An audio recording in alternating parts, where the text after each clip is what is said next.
अद्यापही सूर्याला माझा सराव नाही, अद्यापही पुरेसा हा खोल घाव नाही. येथे पिसून माझे काळीज बैसलो मी, आता भल्या भल्यांच्या हातात डाव नाही. साध्याच माणसांचा एल्गार येत आहे, हा थोर गांडुळांचा भोंदू जमाव नाही. ओठी तुझ्यान आले अद्याप नाव माझे, अन ओठ शोधण्याचा माझा स्वभाव नाही. तुम्ही ओळखलंच असेल की या ओळी आहेत कवी सुरेश भट यांच्या प्रसिद्ध एल्गार या गझलेतल्या.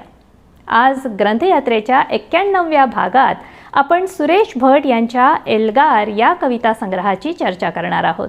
सर्व प्रेक्षकांचं स्वागत. कवी सुरेश भट यांचा जन्म 1932 साली अमरावतीला झाला. त्यांचे डॉक्टर वडील आणि त्यांची आई यांना कवितेची आवड होती. त्यामुळे भट यांची लहानपणीच कवितेशी ओळख झाली. शाळेत असतानाच त्यांना संगीतात देखील रुची निर्माण झाली आणि त्यांनी संगीताचं रीतसर शिक्षण घेतलं.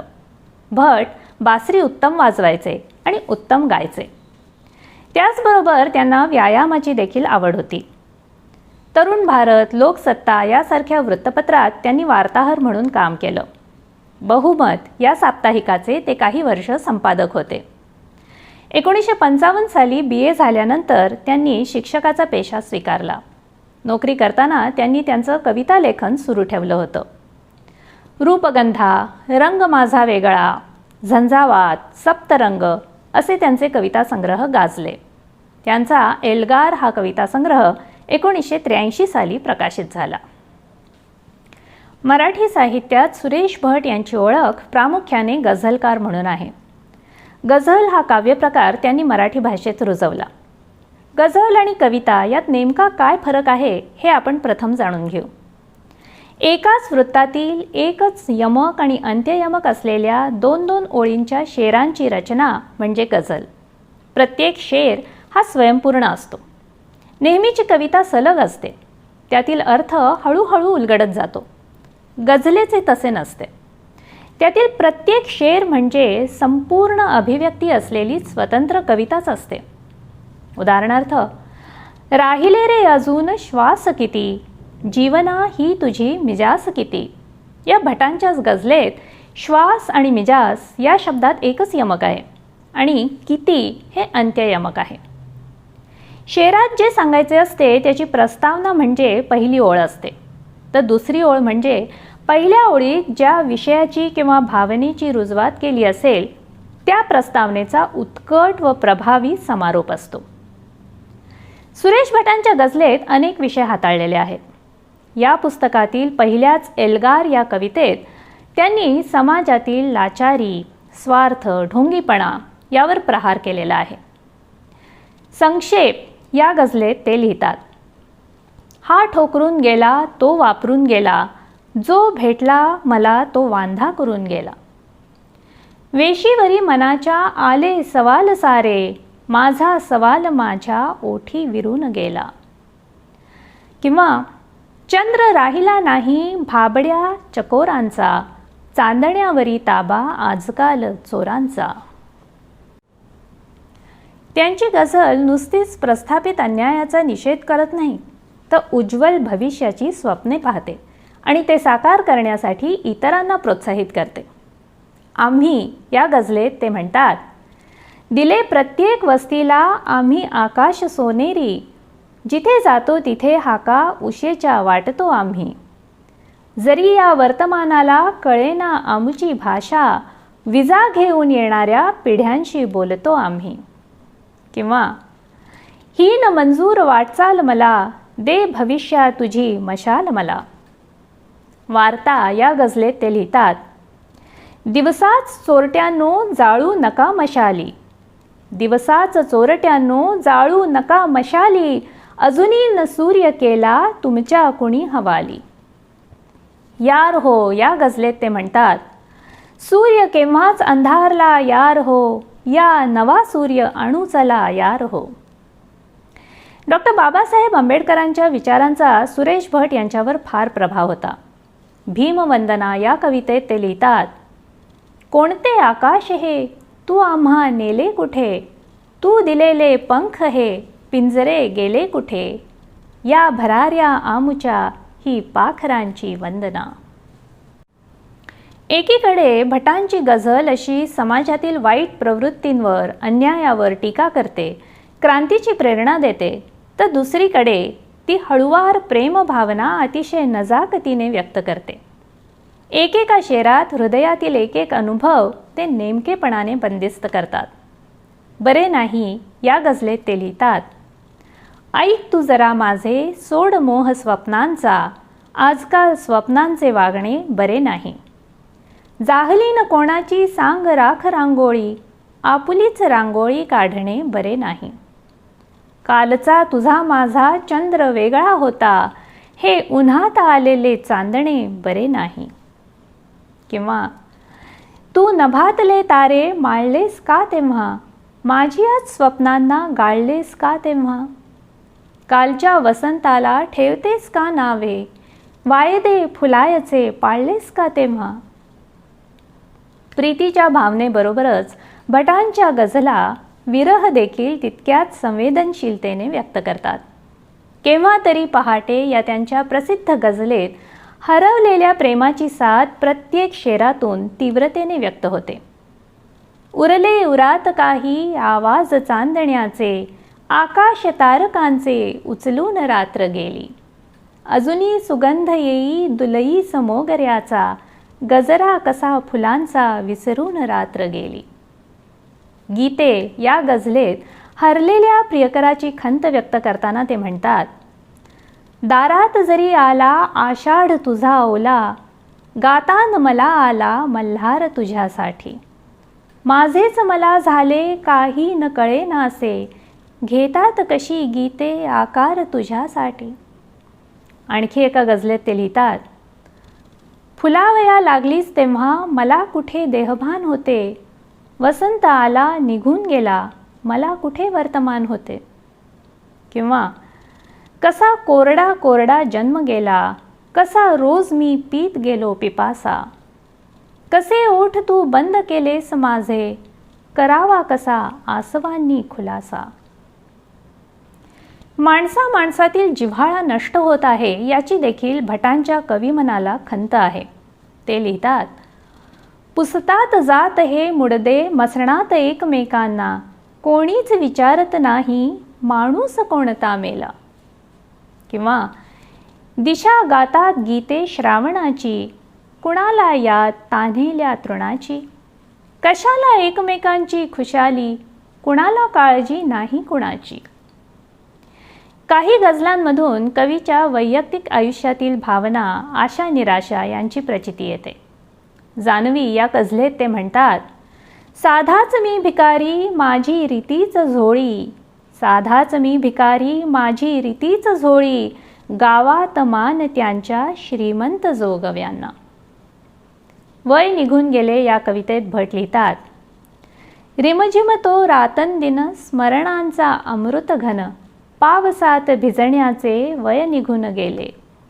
आला जर जवळ अंत, का हा आला वसंत, हाय फुले टिपण्याचे वय निघून गेले. एक अतिशय निसटता, शब्दात पकडता न येण्यासारखा अनुभव ते एका शेरात नोंदवतात. मी एकटीच माझी असते कधी कधी, गर्दीत भोवतीच्या नसते कधी कधी. आणि दुसऱ्या एका शेरात माणसाच्या प्रारब्धाविषयी लिहिताना ते जात्याचे रूपक वापरतात. जात्यात गात गात उडी मीच घेतली, आयुष्य सावकाश दळायास लागले. गझल हा काव्यप्रकार जरी मुळात अरबी भाषेतून फारसीत आणि नंतर उर्दूत आला, तरी सुरेश भटांनी मराठीत देखील तितक्याच समर्थपणे गझल लिहिली. त्यांनी गझल लिहिताना उर्दूचे अनुकरण केले असे म्हणणाऱ्या टीकाकारांना त्यांनी शेरातूनच उत्तर दिले. साय मी खातो मराठीच्या दुधाची, मी कुणाचा उंबरा झिजवू कशाला. या पुस्तकाच्या प्रस्तावनेत त्यांनी म्हटलं आहे की गझल हा काव्यप्रकार कोणत्याही भाषेच्या मालकीचा नाही.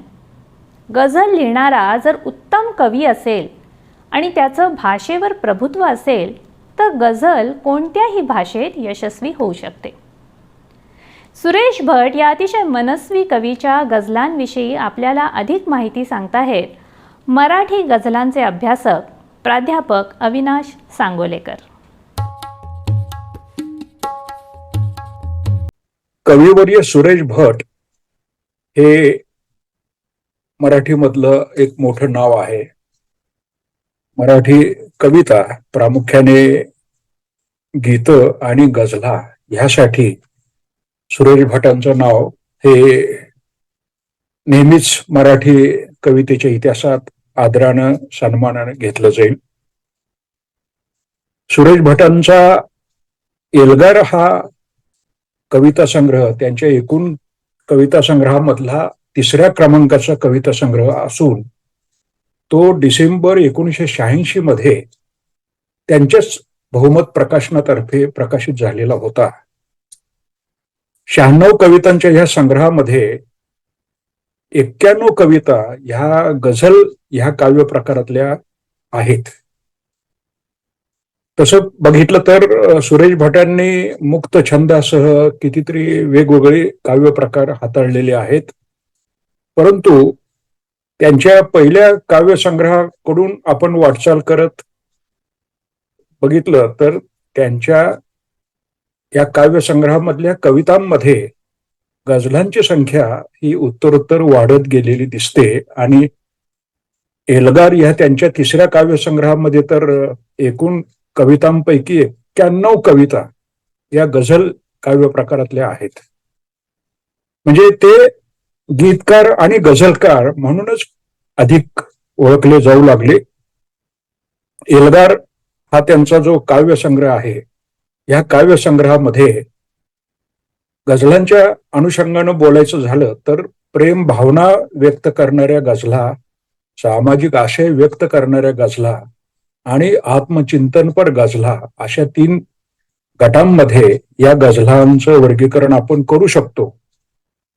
आणि या गझलांच्या मधल्या प्रेम भावनेचं चित्रण ह्याविषयी सांगायचं तर असं म्हणता येतं की प्रेम कविता म्हटलं की ठराविक गोष्टी येणारच अशी एक सर्वसाधारण समजूत आपल्याकडे दिसून येते.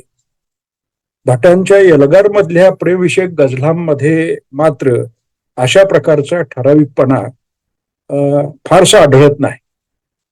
ह्या प्रेमविषयक गझलांमध्ये वापरलेल्या ज्या प्रतिमा आहेत त्या अस्सल मराठमोळ्या अशा प्रतिमा आहेत.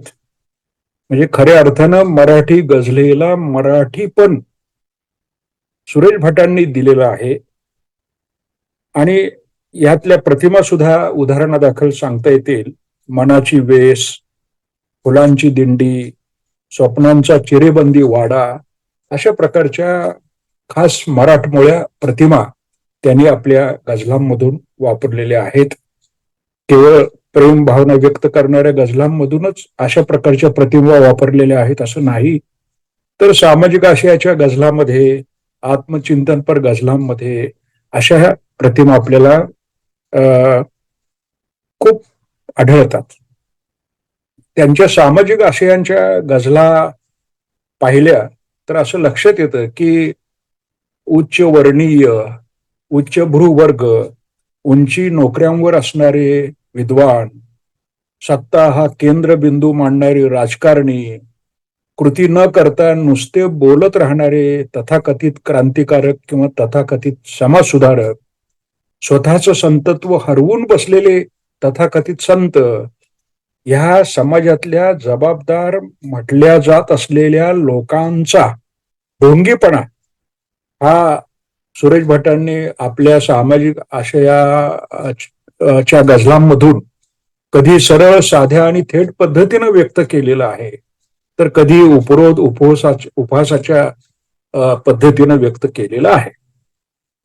भट एवढ्यावरच थांबत नाहीत, तर ह्या सगळ्या अनुषंगानं ते सर्वसामान्यांची बाजू ठामपणाने घेताना दिसतात. एल्गारमध्ये आत्मचिंतनपर गझला सुद्धा मोठ्या प्रमाणात आपल्याला भेटतात. आणि आत्मचिंतनपर गझलांमध्ये आपल्याला असं दिसतं की स्वतः आपण आणि आपल्या आजूबाजूचे लोक यांच्यामधला परस्पर संबंध ते अशा गझलांमधून शब्दबद्ध करण्याचा प्रयत्न करताना आढळतात.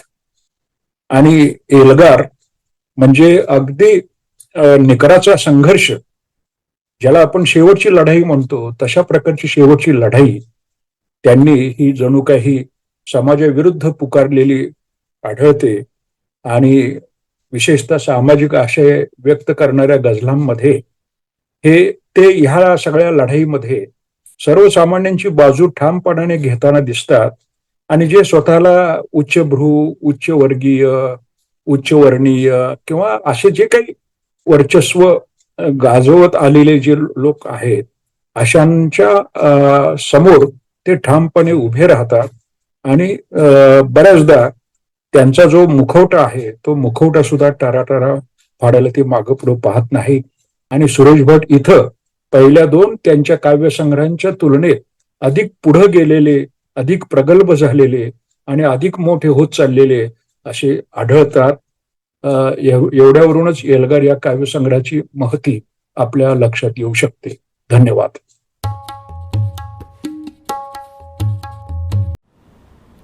असं म्हणतात की सुरेश भट यांनी लिहिलेल्या कवितांची एक वही प्रसिद्ध संगीतकार हृदयनाथ मंगेशकर यांना एका फुटपाथवर सापडली. त्यातील कविता वाचून त्यांनी सुरेश भटांना शोधून काढलं आणि त्यांच्या कवितांना चाली लावून त्या अमर केल्या.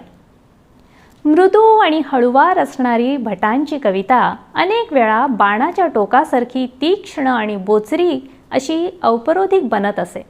त्यावेळी कवी म्हणून असलेल्या त्यांच्या कोमल मनाचे एक टोक तर समाजातील लाचारी, स्वार्थ, ढोंगीपणा यावर प्रहार करणारे मनाचे दुसरे टोक आपल्याला दिसते, असं समीक्षक संजीव वेलणकर म्हणतात. सामाजिक विषयांवरील असो वा प्रीतीच्या अनुभवाच्या तरल छटा व्यक्त करणारी गझल असो, सुरेश भटांचे शब्द रसिकांच्या मनात आजही रेंगाळत आहेत.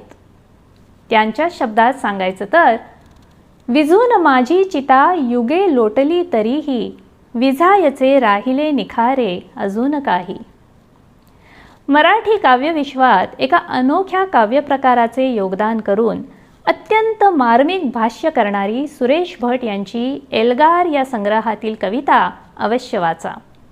भेटूया ग्रंथयात्रेच्या पुढच्या भागात एक धगधगीत वास्तव वर्णन करणारी कादंबरी समजून घ्यायला. तोपर्यंत वाचत रहा.